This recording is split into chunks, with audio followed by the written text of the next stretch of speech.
Nella giornata di ieri presso il comune di Agrigento il sindaco Miccichè insieme all'assessore Principato hanno incontrato una delegazione del direttivo del comitato di quartiere di Cannatello. Durante l'incontro il coordinatore del comitato Renzo Marino in forma propositiva ha illustrato al primo cittadino le varie criticità del quartiere quali la pulizia, l'illuminazione pubblica, la viabilità, la toponomastica, i trasporti urbani, oltre alla rete idrica Colabrodo.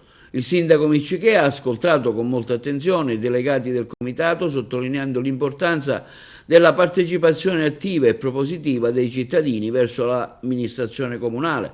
Il sindaco Miccichè ha anche dichiarato che gran parte delle segnalazioni esposte dal comitato erano già note all'amministrazione.